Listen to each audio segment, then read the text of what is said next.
जो ओबीसी की बात करेगा, जो ओबीसी के हित की बात करेगा। धन्यवाद। या महाराष्ट्राचा आराध्य दैवत छत्रपती शिवाजी महाराज ज्यांनी आम्हाला आरक्षण देऊन माणूस म्हणून जगण्याचा अधिकार दिला, ते महामानव डॉक्टर बाबासाहेब आंबेडकर, छत्रपती शाहू महाराज, महात्मा ज्योतिबा फुले, अहिल्यादेवी होळकर, सावित्रीबाई फुले इत्यादी महामानवांना वंदन करून आजच्या या नांदेड जिल्ह्यातील नरसी येथील ओबीसीचा महाएल्गार मेळावा आज आपण सगळ्यांच्या लाखोंच्या उपस्थितीत या ठिकाणी संपन्न होत आहे। आज या मेळाव्याला संपूर्ण महाराष्ट्राचं लक्ष या मेळाव्याकडे लागलेलं आहे की असा माणूस, एक व्यक्ती आपण या व्यासपीठावर बोलवली आहे, ते दलितांचेच नव्हे तर महाराष्ट्रातील बहुजन समाजाचे हृदय सम्राट, श्रद्धास्थान, श्रद्धेय बाळासाहेब आंबेडकरजी, ज्यांनी कोकणातून रत्नागिरीतून येऊन या ठिकाणी कुणबी म्हणजे काय यातनाचा कुणबी त्या ठिकाणी भोगलेले आहेत, असे आमचे जनमोर्चाचे कार्याध्यक्ष आदरणीय चंद्रकांत भाऊकरजी, ज्यांनी या महाराष्ट्रामध्ये पहिल्यांदा कोयत्याची भाषा काय असते ही ज्यांनी या महाराष्ट्राच्या ओबीसीला सांगितली, ते आमचे मित्र मराठवाड्याचे बुलंदतो प्राध्यापक टी.पी. मुंडे सर या ठिकाणी उपस्थित, आमच्या आगरी कोळी समाजाचे नेते, मुंबईला जो वेढा पडलेला आहे तो आगरी कोळ्यांचा वेढा आहे, आत जाऊ शकाल पण बाहेर येणार नाही, पलीकडे समुद्र आहे, असे आमचे या ठिकाणी जेडी तांदेल साहेब या ठिकाणी उपस्थित आहे। जेडी तांदेल साहेब जरा आपण जरा पुढे या, हे आगरी समाजाचे नेते या ठिकाणी आहेत। यांचं एकदा भाषण सुरू झालं की त्यांना स्वतःलाच कंट्रोल करता येत नाही, म्हणून आम्ही त्यांना शांतपणे बसा म्हणून सांगितलेलं आहे। हा अर्थतज्ञ माणूस आहे, हा काय साधा माणूस नाही आहे। सीए, चार्टर्ड अकाउंटंटची कंपनी चालवते, सगळे भाऊ चार्टर्ड अकाउंटंट आहेत, परंतु ह्या सामाजिक न्यायाच्या चळवळीमध्ये झोकून देत हा चार्टर्ड अकाउंटंट सुद्धा हा या नरसीच्या ओबीसी मेळाव्यासाठी आज या ठिकाणी आलेला आहे, म्हणून त्यांचं मी अभिनंदन करतोय। आमचे धनगर समाजाचे नेते, माजी जिल्हा अध्यक्ष संभाजीराव धुळगुंडे या ठिकाणी उपस्थित आहेत, आमचे ज्येष्ठ नेते हरिभाऊ शेळके या ठिकाणी आहेत, आमचे ओबीसीचे राष्ट्रीय नेते आदरणीय सचिन नाईक असतील, प्राध्यापक वानोळे साहेब असतील, या ठिकाणी लातूरहून आलेले भटके मुक्तांचे नेते गायकवाड साहेब आहेत, या ठिकाणी बारा बलुतेदार संघटनेचे नेते कल्याण दळेजी आहेत, बंजारा समाजाचा आवाज बंजारा नायक डॉक्टर बी डी चव्हाणजी या ठिकाणी व्यासपीठावर आहेत, रामोशी समाज गेल्या 3-4 सभामध्ये रामोशी समाज सुद्धा या एल्गार मेळाव्यामध्ये या ठिकाणी आलेला आहे। मागच्या एका सभेमध्ये त्यांच्या एका नेत्यांनी भुजबळ साहेबांना पर्शी म्हणजे कुऱ्हाड त्यांनी भेट पडून दिलेली आहे, म्हणजे या ठिकाणी कुऱ्हाड आलेली आहे, या ठिकाणी कोयता आलेला आहे, त्याचप्रमाणे धनगरांची काठी सुद्धा जी आहे त्या महाराष्ट्रामध्ये आलेली आहे। त्यामुळं ह्या ओबीसीची चळवळ जी आहे ही चळवळ जर रस्त्यावरची चळवळ आणि गावागावातली चळवळ सुरू झाली तर मग मात्र हे सगळे धनगरांच्या काठ्या असतील, रामोशांच्या पर्श्या असतील आणि वंजाऱ्यांचे कोयते असतील, हे स्वसंरक्षणासाठी त्यांना वापरावे लागतील, हा इशारा मी प्रस्थापित या ठिकाणी देत आहे। म्हणून जरा सावधतेने व्यासपीठावर उपस्थित सगळे मान्यवर ज्यांची नावं घेतली नाहीत, मी आयोजक अविनाश भोशीकर, एक तरुण तडफदार असं नेतृत्व या ठिकाणी मी पाहिलं। 2 दिवस मला गाडी घेऊन माझं सारथी पण केलं आणि सांगितलं की नांदेडचा मेळावा अण्णा तुम्ही आम्हाला द्या। नांदेडचा मेळावा सुद्धा या ठिकाणी प्रस्थापिताने खूप उत्मत मानलेला आहे आणि त्यांचा जर उत्पात उतरवायचा असेल तर या नांदेडमध्ये जिल्ह्यामध्ये ओबीसीचा एल्गार मेळावा झाला पाहिजे अशी हाक आम्हाला दिली. ते अविनाश भोसीकर आणि धेम मुंडे असतील, लोहगावे असतील, सगळ्यांचं मी मनपूर्वक आभार आणि अभिनंदन करतो. आणि आज या ठिकाणी उपस्थित लाखोंच्या जनसंख्येने उपस्थित असलेले माझे ओबीसी वंचित दलित बांधव सगळ्यांना मी आपलं स्वागत करतो. आणि या ठिकाणी एकच सांगतो की या नांदेडमध्ये एका प्राध्यापक त्यांचं नाव आहे आर.डी. शिंदे, फक्त ओबीसीचा वरती लेख लिहिला. ओबीसीचं आरक्षण कसं, त्याचं संरक्षण कसं करायचं ह्याचा लेख लिहिला म्हणून त्या प्राध्यापकाला या ठिकाणी जर मारहाण होत असेल या नांदेडमध्ये, 50 मराठा समाजाचे तरुण जाऊन त्या ठिकाणी त्याला नोकरीवर हकालपट्टीची मागणी करतायत.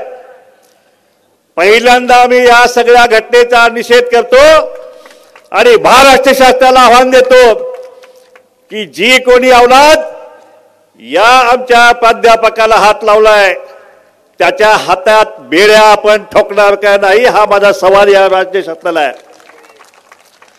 आणि जर नाही ठोकल्या तर 24ला मागच्या एका सभेमध्ये टीपी मुंडे साहेबांनी आमचं मंत्रिमंडळाचं वाटप करून टाकलेलं आहे. आणि त्यामध्ये गृहमंत्री म्हणजे पोलिसाचा मंत्री हे प्राध्यापक टीपी मुंडे असणार आहेत. ज्या पोलिसांनी कारवाई केली नाही त्यांचे बक्कल नंबर जरा लिहून ठेवा तुम्ही. बक्कल माहिती आहे ना काय ते, त्याचा बक्कल असतो, तो बक्कल नंबर लिहून ठेवा आणि टिप्पी मुंडेला येऊन द्या. 24ला ओबीसीची सत्ता आल्या पहिल्या त्या पोलिसांना घरचा रस्ता दाखवल्याशिवाय टिप्पी मुंडे सर स्वस्थ बसणार नाहीत, हा इशारा या ठिकाणी मी देतोय. या ठिकाणी आंबेडकर साहेब या व्यासपीठावर आलेले आहेत. कोण आहेत आंबेडकर? ज्यांनी आम्हाला घटनेतून जगण्याचा, माणूस म्हणून जगण्याचा, या दलित असतील, ओबीसी असतील, आदिवासी असतील, त्यांना जगण्याचा महामार्ग आम्हाला शिकवला. त्यांचे नातू आहेत, रक्ताचे वारसदार आहेत, त्यांचे विचाराचे सुद्धा वारसदार आहेत. म्हणून मी आपल्या सगळ्या महाराष्ट्रातील तमाम ओबीसी समाजाच्या वतीनं या ठिकाणी जरी ते सत्तेत नसले तरी त्यांचा एक आवाज, बाबासाहेबांचं रक्त आता अंगामध्ये असताना जर त्यांचा आवाज निघाला की ओबीसीच्या आरक्षणाला जर धक्का लावाल तर याद राखा, एवढे एक वाक्य जर बाबासाहेबांनी जर या ठिकाणी घेतलं तर या महाराष्ट्रातल्या कुठल्याही सरकारची हिंमत जी आहे ती ओबीसीच्या आरक्षणाला धक्का लावायची होणार नाही. माझी विनंती आहे बाळासाहेब, आपल्याला या आरक्षण धोक्यात आज आम्ही सत्तेमध्ये नाही आहे. सत्ता सगळी या मराठ्यांनी झुकवलेली आहे. रात्री 2:30 वाजता 2:45 वाजता जे निघतात शिंदे समिती नेमली जाते. सुरुवातीला शिंदे समिती म्हणले आम्ही फक्त मराठवाड्यातलेच फक्त कुणबी दाखले आम्ही हे करू, आणि नंतर एक एक वाढत गेलं. आता ते म्हणतात 54 लाख कुणबी दाखले झालेले आहेत. एकीकडे सरकार सांगतंय आम्ही ओबीसी आरक्षण धक्का लावणार नाही, दुसरीकडे जरांगे म्हणतायत की आम्हाला 54 लाख आम्हाला कुणबी दाखले सापडलेले आहेत आणि त्यांचे सगळे सोयरे रक्ताचे नातेवाईक हे सगळे जर धरले तर 3-4 कोटी मराठा समाजाला कुणब्यांचे दाखले मिळून ते ओबीसी मध्ये घुसणार आहेत असं एकीकडे जरांगे म्हणत आहेत.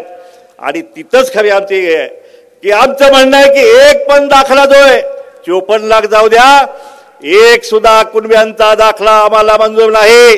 मंजूर आहे का आपल्याला? महाराष्ट्र शासन माध्यम तुम्ही महाराष्ट्रातलं सांगा की लाखोंचा जनसमुदाय सांगतोय की मराठे मागासलेले नाहीत, मराठे हे उच्चवर्णीय आहेत. अनेक आयोगाने सांगितले की मराठा मागासला नाही, सुप्रीम कोर्टाने सांगितले मराठा मागासला नाही, अनेक आयोगानं सांगितलंय. मग आता ही धडपड कशासाठी चालली आहे? बॅकडोर एंट्री मुळीच जमणार नाही आणि होई पण देणार नाही. मरणाची लढाई लढू, पण ह्या गरीब 450 जमातींच्या हक्काचं, या गरीब लेकरांचं आरक्षण हे आम्ही कुठल्याही परिस्थितीत आम्ही जाऊ देणार नाही. मग मरणाची लढाई असेल, गावागावातली लढाई असेल, आम्ही लढू. मी आत्ताच बाळासाहेबांशी बोललो की आपल्याला हा लढा गावागावात आपल्याला लढावा लागेल. चावडीवरती प्रत्येक गावाच्या चावडीवरती तेली माळी साळी कोष्टी कुबा धनगर वडा दलित हे सगळे एकत्र यायची आता वेळ झालेली आहे. आणि हे एकत्र येतील. अहो त्या दिवशी आमदार काय ह्यांचा सरपंच पण होत नाही. ध्यानात ठेवा, सरपंच पण होत नाही. या नांदेडमध्ये मी माहिती घेतली, एकंदर 9 आमदार आहेत. त्यातले मुखेडचा एक आमदार ओबीसी आहे, तुषार राठोड. किनवटचा केराम आहेत. त्यानंतर एक एससी आहे देगलूरचा. आणि 9 पैकी 6 आमदार हे मराठी आहेत. 70% ओबीसी या ठिकाणी आहे. आणि सगळे 100% आमदार मराठा आहेत. हे काय चाललंय ह्या नांदेडमध्ये? त्यामुळे आता पहिली जी लढाई होत आहे ती आता खासदारकीची होत आहे. नांदेडचा खासदार हा ओबीसीचाच गेला पाहिजे. घालवायचा का ओबीसीचा खासदार इथून? तुम्ही सांगा, घालवायचा का? मग तयारीला लागा. आता दुसऱ्यांच्या चादरा पण उचलायच्या नाहीत. मगाशीच कल्याण दळे सांगितले आपण होलसेल आहोत. कुठल्या पक्षाचा सेल बिल आहे फेकून द्या त्या सेलची पदं. आणि ह्या ओबीसीच्या चळवळीमध्ये आणि ह्या ओबीसीच्या चळवळी आल्यानंतर खासदारी आपलाच गेला पाहिजे. या ठिकाणी जे राखीव असतील तर आमचा दलित बांधव असतील तर प्रकाशदादा आंबेडकर जे सांगतील तोच दलित या ठिकाणी निवडून येणार. दुसरा कुठलाही दलित या ठिकाणी बोगस दलित या ठिकाणी निवडून येणार नाही. आंबेडकर साहेब 26 आमदार आहेत एससीचे. 26 आमदार जे प्रकाश आंबेडकर साहेब सांगतील त्यांनाच आपण विधानसभेत पाठवायचं. नक्की का? म्हणजे जे दलित आमदार जात आहेत ते पण त्यांचेच चमचे. ते सांगतील तेच करणार. हे इथून पुढे चालणार नाही. इथून पुढे जो ओबीसी की हित की बात करेगा वही विधानसभा में जाएगा. बरोबर ना? दुसरा तिसरा नाही. आता आहेत की काही, मी विदर्भात गेलो आम्ही, म्हणलं इकडं सगळे आमदार ओबीसीचे. अरे काय म्हणजे सगळा गाव मामाचा, एक पण नाही कामाचा. एक पण आमदार ओबीसीची त्या विधानसभेत आवाज उठवत नाही. आणि त्यामुळं हे जे ओबीसीचं पांघरून घेऊन जे आलेले आहेत त्यांना सुद्धा घरचा रस्ता आपल्याला दाखवायचा आहे. काल माझी पंढरपूरला सभा होती. पंढरपूरला सुद्धा सगळे आमदार मराठा, खासदार मराठा, आमदार मराठा, जिल्हा परिषद अध्यक्ष सदस्य अमके टमके, बाप मराठा. आणि मुलगा कुणब्याचा दाखला घेऊन मुलगा सुद्धा जिल्हा परिषद सदस्य, पंचायत समिती सदस्य. काय चाललंय हे महाराष्ट्रामध्ये? इथून पुढं हे आम्ही खपवून घेणार नाही. जे 2004 पासून कुणबी मराठा आणि मराठा कुणबी हा जो तुम्ही नाटक लावलेला आहे तो 2004चा जो GR तुम्ही काढलेला आहे, जो आमच्या बोकांनी बसलेला आहे कुणबी म्हणून, कुणबी मराठा, मराठा कुणबी, त्याला आम्ही न्यायालयात आव्हान दिलेलं आहे. आणि तो GR आम्ही रद्द करणार आहोत. ज्या बोगस नोंदी तुम्ही केलेल्या आहेत त्या ठिकाणी बापाचं मराठा, मुलाचं कुणबी, बाप मुलगी, मुलगीचा हे ते कुणबी, हे सगळं खाडाखोडी करून हे सगळे 54 लाख दाखले. हे 54 लाख बोगस दाखले जे आहेत चौकशी समिती या सरकारनं बसवली पाहिजे. आणि जर नाही बसवली तर 24 तारखेला आम्ही ती चौकशी समिती नेमू.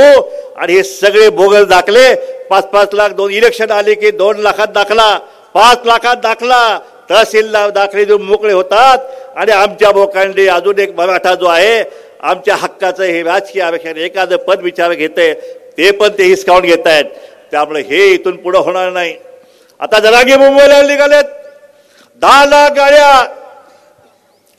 10 लाख गाड्याचं पेट्रोलचा हिशेब केला. आमच्या CA ना विचारलं, त्यांनी मला आकडा दाखवला. मी ते 100 कोटी वाचला. पण काल पुन्हा ते म्हणले अण्णा तुमचं चूक झाली, ते 100 कोटी होत नाही तर 1000 कोटी होतात. म्हणे डिझेल पेट्रोल 10 लाख गाड्यांचा 1000 कोटी होत आहे. 200 JCBची फुलांची उधळपट्टी होते. आकाशात सभेवरती फुलं टाकायला हेलिकॉप्टर यांच्याकडे आहेत. आणि म्हणे आम्ही गरीब. मी काल पांडुरंगाला साकडे घातलं, आयला आम्हाला बी असली गरीबी आम्हाला बी द्या की हो म्हणलं. आम्हाला बी बघू द्या की 10 लाख गाड्या काय असतात ते. तर काल म्हणतात की ते कर्ज काढून गाड्या घेतलेल्या आहेत. पण असं कधी मला कुणी सांगितलं की कर्ज काढून जागेल? अरे बाबा, कर्ज कुणाला मिळते? घिसाड्याला मिळत नाही, रामेश्वराला मिळत नाही, धनगराला मिळत नाही, मराठ्याला कर्ज कसं मिळतंय? त्याची पत असेल तर त्याला कर्ज मिळतंय. सोसायटीत काय गाड्या काय देतोय? ज्या गावामध्ये सोसायट्या, ज्या शेतकऱ्यांना कर्ज देणाऱ्या सोसायटी आहेत, त्यांच्या ताब्यात का फोर व्हीलर गाडी मिळते का? अरे वा रे गरिबी. अरे पण ही गरिबी तुमच्यावर आणली कुणी? धोब्यानं आणलेली नाही, धनगरानं आणलेली नाही, वंजाब्यानं आणलेली नाही, बंजाब्यानं आणलेली नाही. ही तुमच्यावर गरिबी जी आहे ह्या तुमच्याच भावबंधकांनी गेल्या 75 वर्षात आणलेली आहे. का रे बाबांनो, जाब त्यांनी तुमचं नुकसान केलं आणि तुम्ही शिक्षा ओबीसीला देताय. अरे द्या ना 5 वर्ष राज्य आमच्याकडं. एक सुद्धा मराठा या ठिकाणी आम्ही गरीब ठेवणार नाही. त्यांची गरिबी कशी हटवायची या प्रकाश शेंडगेला माहिती आहे. माझ्या मतदारसंघामध्ये, जत मतदारसंघामध्ये सगळा दुष्काळी भाग होता. फपुटामध्ये सगळी धूळ उडत होती. त्या ठिकाणी 2 वर्षात पाणी आणलं आणि मराठा सकट सगळ्यांची गरिबी त्या ठिकाणी या पठ्ठ्याने त्या ठिकाणी दूर केलेली आहे. त्यामुळे गरिबी कशी दूर करायची हे मला माहिती आहे. मराठ्यांच्या भागामध्ये त्या ठिकाणी विहिरी दिल्या, त्या ठिकाणी बंधारे दिले, पाणीच पाणी केलं. आता त्या ठिकाणी डाळिंबाच्या बागा आहेत, त्या ठिकाणी आता आमच्या ऊसाचे मळे फुललेले आहेत, द्राक्षाचे मळे फुललेले आहेत. 20,000 रुपये फक्त भाव होता जमिनीला. मी गेलो आमदार त्यावेळी. आज तुम्ही गेला जतमध्ये 15 लाख रुपये एकर जमिनीचा भाव आहे, 20 लाख रुपये एकर जमिनीचा भाव आहे. आणि त्यामुळं गरिबी कशी हटवायची असते याचं बाळकडू आम्हाला शिकलेलं आहे. मराठ्यांनो, काळजी करू नका, तुमची गरिबी आम्ही हटवल्याशिवाय राहत नाही. हा शब्द या ठिकाणी ओबीसीच्या मुळे आपल्याला देतो. या ठिकाणी महाराष्ट्रामध्ये आता विधानसभा आणि लोकसभा येत आहेत. आपल्याला पूर्णपणे आपल्याला ताकदीनिशी या ठिकाणी मतपेटीतून आतापर्यंत आपण त्यांचा राजा बाहेर काढला. आमच्या पूर्वजांनी तलवारीच्या लढाया लढल्या. कालच आम्ही महाराजा यशवंतराव होळकर ज्याने शिवरायांचं राज्य जे आहे ते दिल्लीपर्यंत आणि अटकेपर्यंत नेलं, त्या महाराजा यशवंतरावांचा राज्याभिषेक आम्ही केला. पुण्याची पेशवाई जी आहे त्या ठिकाणी त्या 30 वर्षाच्या ओबीसीच्या पोरानं पेशवाईवरती हल्ला केला आणि पेशवाई नेस्तनाबूत करण्याचं काम ओबीसीने केलेलं आहे. हा आमचे पूर्वज आहेत. ती तलवारीची लढाई होती, ती आम्ही लढली. पण 75 वर्षामध्ये ही बाबासाहेबांनी दिलेली इतकी साधी सोपी लढाई जी आहे, जी मतपेटीची लढाई, ती आम्ही लढलीच नाही. आम्ही त्यांच्याच निवडणुकामध्ये गुलाल उधळून घेतला, त्यांच्या निवडणुकीमध्ये घोटभर घेतली आणि नाचलो आणि रात्री जाऊन डासामध्ये जाऊन झोपलो. ह्याच्यापेक्षा दुसरं काही केलं नाही. म्हणून माझी हात जोडून विनंती आहे की आता मतपेटीतून फक्त आपलाच राजा बाहेर काढायचा आहे. हे लक्षात ठेवा. आपलं मत फक्त ओबीसीला, ओबीसी शिवाय दुसऱ्या कुणाला द्यायचं नाही. आणि 75 वर्षे आपण त्यांची चाकरी केलेली आहे. आता त्यांचं जे आहे, आता कारखान्यांचा विषय काढला. हे कारखाने कुणाच्या पैशावर उभा केले?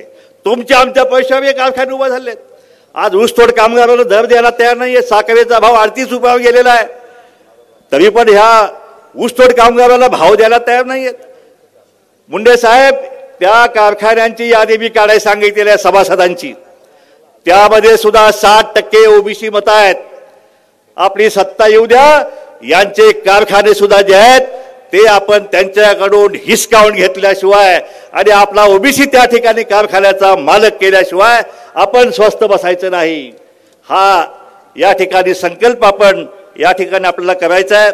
मराठ्यांची गरिबी आणि ओबीसी आणि आमच्या पालावरची गरिबी ह्याची जरा तुम्ही तुलना करा.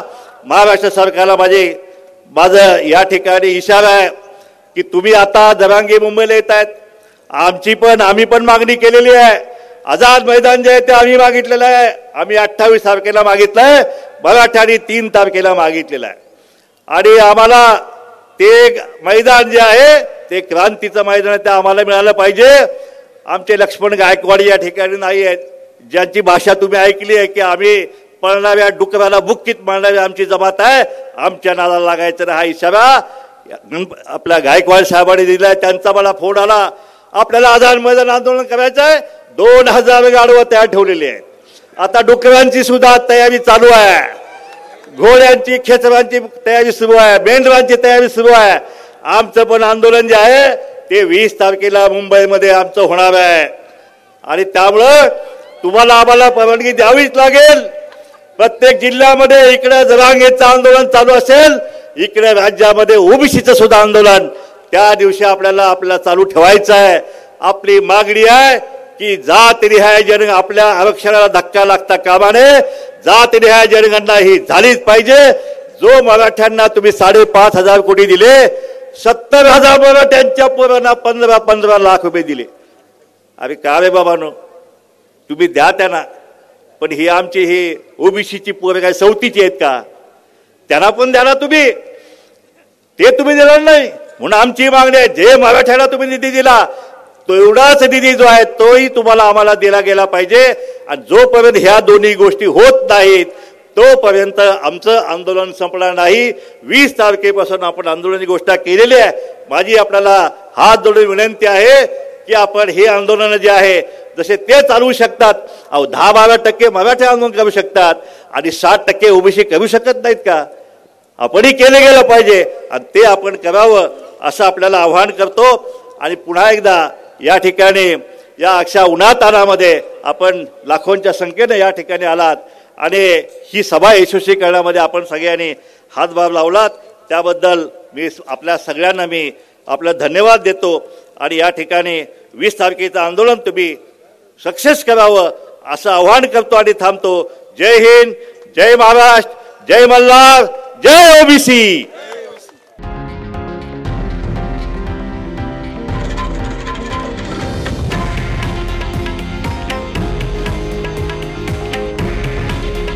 हे आहे देशातील नंबर 1 न्यूज नेटवर्क आणि आपण पाहत आहात TV9 मराठी.